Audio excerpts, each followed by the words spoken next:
નમસ્તે. Good morning. હવે આપણે શેના વિશે ભણીએ છીએ? 2 દિવસથી ખબર છે બધાને? વાહન વિશે. શેના વિશે? વાહન વિશે. આપણે બધા વાહનના નામ તો તમને બધાને આવડે છે ને બધા? ક્યાં વાહન ચાલે?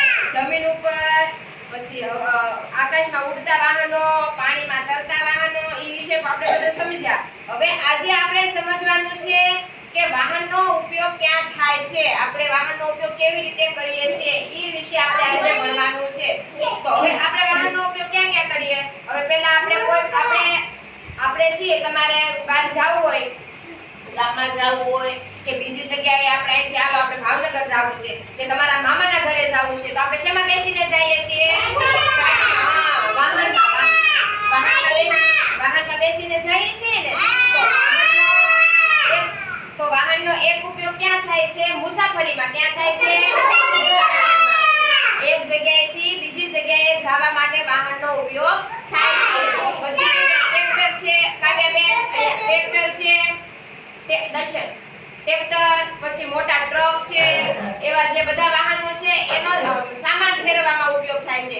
તમે જો હોય તો આપણે ટ્રેક્ટર છે તો ઈ આપણે કંઈક મકાન કે એવું બધું બનાવતા હોય તો રેતી, ઈંટો ઈ બધું લાવવામાં ઉપયોગ થાય ને.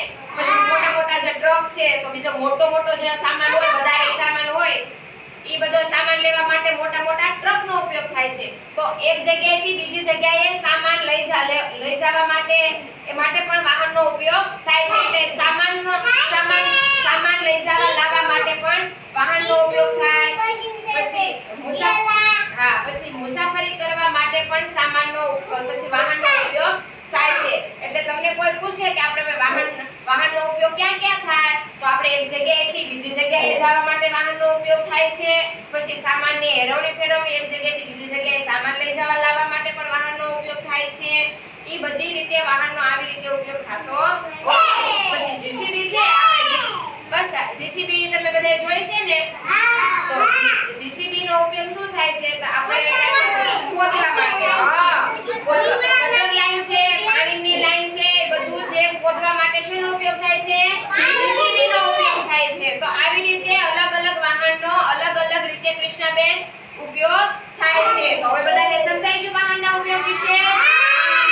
મુસાફરી કરવા માટે અને વસ્તુ સામાન એક જગ્યાએથી બીજી જગ્યાએ લઈ જવા માટે વાહનનો ઉપયોગ